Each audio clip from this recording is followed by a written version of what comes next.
रात के करीब 7 बज रहे थे। दिसंबर का महीना था। गांव की चौपाल के नीचे 4 लोग अलाव के पास बैठे थे। ठंडी हवा हड्डियों तक चुभ रही थी और आग की लपटें उनके चेहरों पर अजीब परछाइयां बना रही थीं। वहां बैठे थे रामकिशन काका, गांव के सबसे बुजुर्ग, सफेद दाढ़ी, झुर्रियों वाला चेहरा, आंखों में पुराना अनुभव और रहस्यों की परछाई। उनके साथ गोपाला और शंकर, दोनों मंझले उम्र के किसान जो रोज रात को यहीं आकर गपशप किया करते थे। और आज साथ में थी चंपा, गांव की वही औरत जो अपने हंसमुख स्वभाव और अंधविश्वासों के लिए जानी जाती थी। काका, कोई अच्छी सी कहानी सुनाइए ना, ऐसी कि रूह कांप जाए। हर बार तो आप वही पुराने किस्से सुना देते हैं, पीपल वाला भूत, पागल चुड़ैल। कुछ नया सुनाइए इस ठंडी रात में। नई कहानी चाहती है तू चंपा? अच्छा तो सुन, आज मैं जो कहानी सुनाने जा रहा हूँ वो सिर्फ कहानी नहीं, हकीकत है। ऐसी हकीकत जो इस गांव की मिट्टी में छिपी है और जिसकी खुशबू नहीं, बदबू आती है, खून की। काका की आवाज में कुछ ऐसा था कि तीनों की हंसी थम गई। अलाव की लपटें अब जैसे कमजोर पड़ गई थी और रात कुछ ज्यादा ही शांत लगने लगी थी। ये बहुत पुरानी बात है, जब इस गांव में न बिजली थी न पक्की सड़कें। रात के अंधेरे में बस लालटेन की पीली रोशनी और दूर मंदिर की घंटी गूंजती थी। उस समय इस गांव में एक आदमी रहता था, मधु, बेचारा गरीब मजदूर। दिन भर खेतों में काम करता, दूसरों के लिए मिट्टी जोतता था। कपड़े फटे पुराने, पर दिल साफ। बस एक बात अलग थी, उसका घर गांव के बाहर था, पुराने पीपल के पेड़ के पास, खेतों के बीचों बीच, जहां रात को सिवाय झिंगुरों की आवाज के कुछ नहीं सुनाई देता था। लेकिन सब कुछ तब बदला जब उसकी जिंदगी में गौरी आई। गौरी दूसरे गांव की लड़की थी। गोरी, लंबी, आंखों में एक अजीब चमक। कहते हैं उसने अपने माँ बाप की मर्जी के खिलाफ मधु से शादी की थी। जब वो इस गांव में आई तो लोगों की नजरों में कुछ बदल गया। गांव की औरतें उसे देखती तो धीरे से मुंह फेर लेती। बुजुर्ग कहते, ये औरत ठीक नहीं है, इसकी आंखों में कुछ है, कुछ अजीब सा। किसी ने कहा, ये जादू टोना जानती है, रात में पीपल के नीचे जाती है। पर मधु ने कभी इन बातों पर ध्यान नहीं दिया। वो गौरी से बहुत प्यार करता था। दोनों अपनी छोटी सी झोपड़ी में हंसी खुशी रहते थे, लेकिन खुशियाँ ज्यादा दिन तक टिकती कहाँ हैं। दोनों उस सुनसान झोपड़ी में रहते जहाँ हवा भी रहस्य फुसफुसाती थी। शादी के 3 महीने बाद गौरी पेट से हुई, पर तभी से गांव में अजीब चीजें होने लगी। कुएं का पानी बदबू देने लगा और ठाकुर की बेटी को तेज बुखार आ गया। गायें अचानक बीमार पड़ गईं। वैद्य आया, झाड़ फूंक हुई, पर कुछ काम न बना। फिर किसी ने कहा, ये सब उस औरत की वजह से हो रहा है, वही डायन है। लोगों के दिलों में डर और अंधविश्वास ने आग भर दी। उस रात जब ठाकुर की बेटी आखिरी सांसें ले रही थी, गांव के आदमी मशाले लेकर मधु के घर की ओर निकल पड़े। वही घर जो गांव के बाहर खेतों में अकेलेपन की गोद में छिपा था। मधु और गौरी उस वक्त सो रहे थे। अचानक चीखें सुनाई दी, डायन को जला दो, गांव को उसके पाप से मुक्त करो। मधु भागकर बाहर आया। हमने कुछ नहीं किया, गौरी बीमार है, उसे मत छुओ। पर किसी ने नहीं सुनी। उन्हें झोपड़ी में धकेल दिया गया, दरवाजे बंद कर दिए गए और फिर किसी ने मशाल झोपड़ी पर फेंक दी। आग इतनी तेज थी कि आसमान तक लपटें उठी। लोगों के चेहरों पर डर नहीं, संतोष था, जैसे उन्होंने कोई पाप धो दिया हो। पर उन्होंने नहीं देखा, झोपड़ी के भीतर गौरी ने आखिरी सांस लेते हुए अपने पेट को छुआ और कहा, मैं लौटूंगी अपने बच्चे के साथ, और फिर किसी घर में आग नहीं जलेगी, बस राख रह जाएगी। काका ने जब ये कहा तो चंपा के हाथ कांपने लगे। उसने डरते हुए पूछा। काका, फिर क्या हुआ उस जगह पर? वो जगह आज भी गांव के बाहर है चंपा, पर अब वहां झोपड़ी नहीं, बस राख की मिट्टी है जो हर सर्द रात को फिर से धुआं छोड़ती है। चौपाल पर सन्नाटा छा गया था।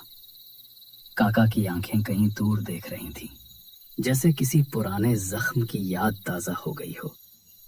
चंपा ने हिचकते हुए पूछा, काका, आपने कभी उस रास्ते पर कुछ देखा है? मतलब सच में? काका ने धीमी सांस भरी, फिर आग की लपटों को देखते हुए कहा, हाँ बेटी, देखा है। जब मैं तुम्हारी ही उम्र का था, तब मैं सिर्फ 22 साल का था। जवान, जिद्दी, किसी की बात नहीं सुनता था। हमारे गांव के पास ही एक बड़ा मेला लगा था, वही सालाना मेला जहां लोग पूरे जिले से आते थे। मैं भी अकेला निकल पड़ा। मेरे कोई खास दोस्त नहीं थे, क्योंकि मैं थोड़ा अपने मन का था। मुझे अकेले रहना पसंद था। शाम को मेला पहुंचा। भीड़, रोशनी, मिठाई, झूले, सब कुछ था वहां। समय का पता ही नहीं चला। और जब मैंने आसमान की तरफ देखा तो चांद पूरा निकल आया था। रात के 10 बज चुके थे। मैंने सोचा अब निकलना चाहिए, वरना घर देर से पहुंचूंगा। तो मैं उसी रास्ते से लौटने लगा जो गांव के बाहर खेतों के बीच से जाता था। चारों तरफ अंधेरा, ठंडी हवा और दूर कहीं जिंगुरों की आवाज। थोड़ी ही देर चली थी कि देखा, सड़क किनारे एक चाय वाला बैठा था। पुरानी लकड़ी की मेज, एक लालटेन और पास में सुलगती हुई चूल्हे की राख। चाय वाले ने मुझे देखा और बोला, बाबू, इतनी रात को कहाँ जा रहे हो? मेला देखकर घर जा रहा हूं। चाय वाले ने कप में चाय उड़ेलते हुए मेरी ओर देखा। उसकी आंखें अजीब थीं, जैसे वो कुछ जानता हो जो मैं नहीं जानता था। वो बोला, अभी इस रास्ते से मत जाओ बेटा, ये रास्ता अब सुरक्षित नहीं रहा। आज की रात कुछ अलग है। तुम जैसे लोग इस रास्ते की सच्चाई झेल नहीं पाओगे। मैंने उसकी बात दिल से नहीं ली। जवान था, सर में गर्मी थी, रगों में जोश था। सोचा ये सब बकवास है, डराने की बातें। काका ने उस वक्त नहीं जाना कि वही रास्ता, वही रात और वही कोहरा उनकी जिंदगी की सबसे भयानक याद बन जाएगा। मैंने उसकी बात अनसुनी की और निकल पड़ा अपने घर की तरफ। रास्ता लंबा था, लेकिन मुझे कोई डर नहीं था। मेरे कदम खेतों की मिट्टी पर पड़ रहे थे और बस वही आवाज थी जो सन्नाटे को तोड़ रही थी। फिर अचानक आसपास का दम घुटता सा हो गया, जैसे किसी ने रात की सांस रोक दी हो। एक हल्की सी धुआं सी उठी। पहले एक रंग में नहीं, पर धीरे धीरे गाढ़ा होता चला गया। मुझे लगा कोई मेरे पीछे पीछे चल रहा है। पीछे से अजीब सी आवाजें आने लगी, मानो कौवे चोंच मार रहे हों और किसी ने कुत्तों को इकट्ठा कर दिया हो। उन आवाजों में कोई बचपन की चीखें भी खुल गईं, बच्चों की रोनी सी, और साथ में किसी औरत की भारी कराह। मेरे सीने में हल्का सा डर घुस आया। मैंने कदम तेज कर दिए, पर रास्ता जैसे लंबा ही होता गया। पग पग पर जमीन नहीं खत्म हो रही थी। कोहरा चारों ओर ऐसे घिरा हुआ था कि आगे का कुछ दिखाई ही नहीं दे रहा था। और तभी जंगल की ऊपरी शिकारी से एक आवाज गूंजी, हमने तुम्हारा क्या बिगाड़ा था? पहले तो वो आवाज धीमी थी, फिर तेज होती गई, जैसे कई स्वर एक साथ मेल कर रहे हों। बच्चों का रोना, किसी औरत का कराहना और किसी पुरानी घंटी की झनकार। मेरी पीठ पर हुई आंखें ठंड से भर आईं। फिर अचानक कोई पीछे से मुझे धक्का दे गया।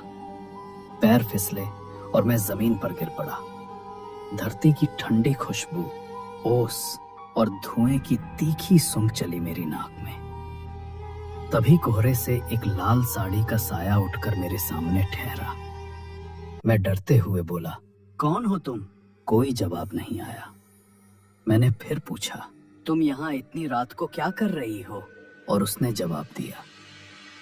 उसकी आवाज धीमी पर इतनी तीव्र कि हड्डियां थरथराने लगी। मैं कौन हूँ? तुम मुझे नहीं पहचानते? हमारा कितना खुश परिवार था, पर तुम लोगों ने हमें जिंदा जलाया। तुम्हारे वजह से मैंने अपना घर खोया, अपना बेटा खोया।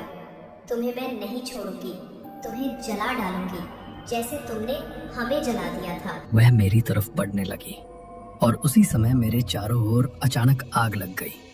ये आग साफ साफ जलने वाली आग नहीं थी। ये एक तरह की मायावी आग थी, हवा में नाचती हुई, कोहरे में चमकती हुई, पर उसका पास आते ही ठंडक बदलकर जलन सी कर देने वाली हो जाती थी। ठीक उसी वक्त गांव के मंदिर से घंटी की आवाज गूंजी, एक साफ तीखी टनकार। उसकी ध्वनि कोहरे में फैलते ही मानो किसी ने मेरे चारों ओर फंसी हुई हवा को काट दिया। वह औरत जोर से चिल्लाई, एक आवाज जिसने मेरी रूह हिला दी, और फिर वह गायब हो गई। मैं किसी तरह अपने घर पहुंचा और उस दिन से कभी रात को उस रास्ते से नहीं गया।